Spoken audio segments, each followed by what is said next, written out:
What's up, everyone? It's Corey from the OverLook, and we go over the books you may have overlooked. Really quick, for those of you that don't know, Locke and Key is getting ready to release their second season. So I was thinking that right now would be as good of a time as ever to return to the original story. I have a quick question though. I want to know if any of you out there would use the ghost key. Would you guys use any of the keys, or would you just act like you never seen them? Let me know what you think in the comments below, and subscribe if you want to keep up with the next part of the story. Anyway, let's get started. It's a big house, and an old one at that. Many of the doors and furniture pieces on the property are handmade, and some are entryways to places that Bodhi has never gone. Even as determined as he is, Bodhi cannot help but feel somewhat disheartened. He holds the new key he found, thanks to the Ultimate Treasure Finder 2000, in his hand and examines it once again. The small notches on the stem, and the even smaller engraving of the infinite symbol. It all leads up to the bow of the key, which is solid and carved out to resemble the side profile X-ray of a human face. Sadly, for the time being, Bodhi is stuck. Within Mr. Ridgeway's home, Detective Mutuku and the forensic scientist finished their examination of the crime scene. It's been hours since Mr. Ridgeway's declared suicide, and it is almost like people are starting to read the detective's mind. Or at least, they can tell how impatient he is with the ongoing deliberation. Another officer tells Mutuku that he just checked the computer, and they can see that the teacher just sent a mass email foretelling his suicide to the entire population of the school. He even quoted Shakespeare. But that doesn't convince Mutuku, and it doesn't explain how Ridgeway got a hold of a firearm with no serial numbers. At that moment, as if to support Mutuku's claim, the forensic scientist interrupts and shows the two what he found at the bottom of the tub. A small piece of a shattered coffee mug. The next day at school, Kinsey hears the news of Mr. Ridgeway from her friend Jackie and begins to spiral. He just killed himself? What the hell is wrong with people? She couldn't care less about a morning assembly or any announcement of early release. Kinsey begins to squint her eyes in a cheap attempt to use anger to hide her tears, and her attempt fails almost instantly. She runs away from Jackie and bumps into two boys that just happen to be walking by. She touched me, mate. Right here, one says while pointing to his chest. and burst into tears. You think there's a connection? The other asks. Kinsey Locke, the slayer of serial killers, touched my heart. Do you know what this means? That you were standing in her way, asshead? It means she will be mine.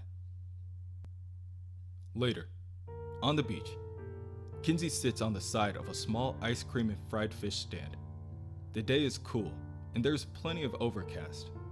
Beachgoers are few and far between, so she needn't worry about anyone coming by and interrupting her bad day. That is when her brother Tyler arrives with their new friend Zach.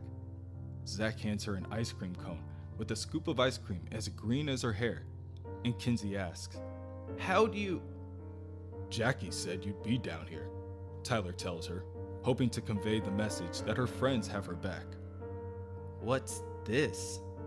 Zach smirks and tells her, "You're Sagittarius, you read comics, and you have a green streak in your hair. So, I assumed you like pistachio." "I don't like pistachio." "Took my best guess. If you don't like it, shoot me." Given your recent history, that probably wasn't my best choice of words. You aren't, armed right now, are you? Kinsey looks at Zach, smirks, and then turns to her brother. "Oh, he'll say anything." Tyler scoops into his own ice cream, which happened to be stuffed into his hat, replies, His mouth is the most charming thing about him for about 20 minutes. After that, the appeal kinda wears off. Kinsey returns her gaze to her ice cream and decides to give it a try. Again, tears begin to roll down her face, and she goes to bury her head in her brother's shoulder. It's really good. The ice cream. I guess I never gave pistachio a chance. At home, Bodhi continues to look for the lock that his new key belongs to. He finds a door with a metal slab engraved with all different kinds of animals. Bears, elephants, lions, birds, even water creatures. It was interesting enough, but still, not a fit. Bodhi understandably thinks to himself that if he cannot find where the key belongs, he is going to lose his mind.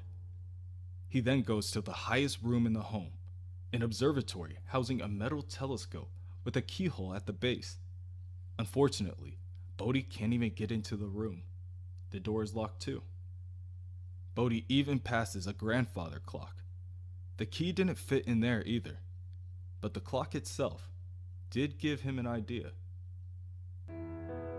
On the beach, Tyler and Zach stand in the sand with their jeans rolled up and watch as the waves crash in. Zach tells Tyler, on one hand, it's really sad Mr. Ridgeway killed himself. On the other hand, now we've got all afternoon to screw off. I never had a class with him, and he's already my favorite teacher. Tyler, a little agitated, responds, "You're so fucking wrong." He keeps his eyes on the breaking waves. I didn't know people around here surfed. I really ought to head back to school and shut myself in the library and try to get some reading done. Zach throws his hands up in the air and asks, why would you want to do that on a day like today? How far behind can you be? Tyler thinks back to the last couple weeks of his classes. The only thing that he can say that he's done that can actually be considered work is making a MySpace in his computer class. Disregarding this, Zach throws his arm over Tyler's shoulder. Did you know the waves in Lovecraft Sound are the biggest in New England and that this is the #1 surfing destination in Massachusetts? Where'd you learn that? Says so right on the sign outside the place that rents surfboards across the street. I don't know how to surf. Me neither. We don't have wetsuits. I was just gonna hit the water in my jeans. In September, even the guys in wetsuits look cold. At this, Zach poorly hides his insult behind his cough. Pussy! Tyler finally agrees, and this causes Zach to eagerly sprint across the street to the shop. While he is away, Tyler sees a motorcycle parked close by and convinces himself that he should try it out. He swings one leg over and leans forward in the seat to grab the handlebars, and instantly he is miles away, speeding on a dirt road with a smile on his face and a girl on his back. He is then shaken out of his temporary daydream by the owner of the bike. That's my bike you're sitting on. This startles Tyler, and he backs away from the bike, apologizing at once. The biker slides her visor up and says, whatever, no big deal. I'm just not wild about strange butt sweat on my bike. Tyler makes eye contact and notices that the owner of the bike is actually a girl from his ethics class. He attempts to bring up their last reading to establish some common ground, but by that time, she's already gone. He watches as the girl disappears over the horizon when yet another one of his classmates arrive, Brinker Martin, captain of the hockey team. And he just wanted to shake hands with the hand that shook the world. Word has gotten around about Tyler's fearless attitude and that anyone who can go toe-to-toe with an armed psycho has the kind of spirit they need on the hockey team. Hell, even if Tyler can't skate well, there's always a place on the squad for a big guy with an uncontrollable, maybe pathological, impulse to hit people. Zach then arrives with the 2 surfboards in hand. I got something for you to hit. How about some motherfucking water? Come on, Ty, let's go. Within Key House, Duncan grabs onto his duffel bag and prepares to say goodbye to Nina. Hey Nina, I'm out of here. I've got talentless art students to teach in Provincetown, and there's just no way to commute back and forth. And you have to go today? You heard about what happened to Kinsey's English professor. Mr. Ridgeway? I know. I'm gonna talk to her before I leave.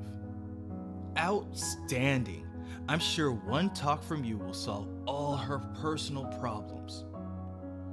I don't think any amount of talking will solve her personal problems. I think living will. And she'll do that whether I'm here or not. There were some people who said it'd be a big risk putting someone my age in charge of an entire program. I don't want to prove them right by screwing up my first year on the job. I'll only be 2 hours away. Besides, Brian called last night. He wants to know if I'm ever coming back. I've got a life waiting for me, Nina. On his way out, Duncan runs into Bodhi. At the moment, Bodhi is trying to fit his new key into the front door, to no avail. The child lets out a small grunt similar to that of a displeased walrus. Hey, Bodhi. Uh-oh, it's never a good sign when you start making animal noises. I just can't figure out what something does, and are you leaving? Just for a while, bud. I'll be back before you know it. Have you seen Kinsey? She's sitting on the stone bench under the lamppost that looks like it's from Sherlock Holmes. Duncan gives his nephew a tight hug before saying, I tell you to be good while I'm gone, but I already know you will be. You got a decent head on your shoulders. Duncan arrives at the aforementioned bench and finds Kinsey sitting alone reading an issue of Tank Girl. He offers to sit with her for a while. I heard about Professor Ridgeway. I had him too, way back when. That guy had great ties. How you doing? Between her stifled sniffles, Kinsey tells her uncle, It's stupid. I didn't even know him. I think we only had one conversation, but I feel like we were supposed to be friends. And now he's gone before I even got to know him. So I guess you're taking off now. Yeah. For a while. Everyone leaves. Kinsey leans into her uncle for a final hug. You know what I wish? I wish I could just forget how to cry. After that, Duncan jumps in his car and drives off the property. On his way out, he sees Tyler and another boy slowly slumping their way up the sidewalk. He slows the car down and asks Tyler, Where have you been all afternoon? Attempts were made to surf. You catch a wave? Came closer to catching pneumonia. Dunk, you met my buddy yet? Zach Wells? Zach walks up to the car and lowers himself so he can reach his hand out. How do you do? He asks from behind a sly, somewhat familiar smirk. Duncan peers back at Zach before reaching out his own hand in return. I'm good. Pleasure meeting you. Well, I'm off to Provincetown. Don't let the three of them make you crazy, Tyler. Easier said than done. Call me if you need anything. I'm not just saying that. Yeah. Duncan gives one last head nod to Tyler before driving off. But as he pulls away, he keeps his eyes in his rearview mirror and the boy with the black hair staring back at him. How do I know you? Duncan asks as he wonders to himself what exactly seems so familiar about Zach. At the same time, Zach is feeling a sense of nostalgia himself. So that's Duncan. He seems like a grown up. Nah, Tyler tells him. He's not too bad. Hey, you want to come up to the house? See what my mom's making for dinner? No, I better take off. Aunt Ellie wanted me to come back by 4. All right, man, Tyler waves. It's weird saying this, considering the circumstances, Professor Ridgeway and all, but it was fun. Zach walks down the sidewalk in the opposite direction of the key house, and once he is free from any wandering eyes, he uses the Anywhere key to open up a door to Ellie's kitchen. Ellie, who's working at her counter, is interrupted when Zach yells, "Guess what?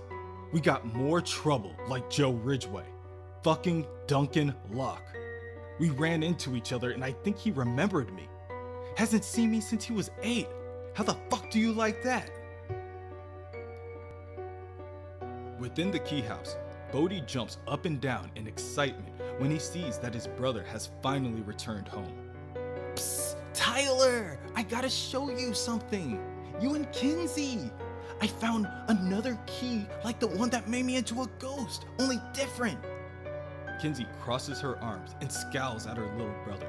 Bodhi, this would be a lot funnier if Sam Lesser didn't have some kind of weird thing for keys, but it isn't funny and... Tyler cuts his sister off before she can say anything too hurtful to the kid. Dude, I really just want to hit a shot.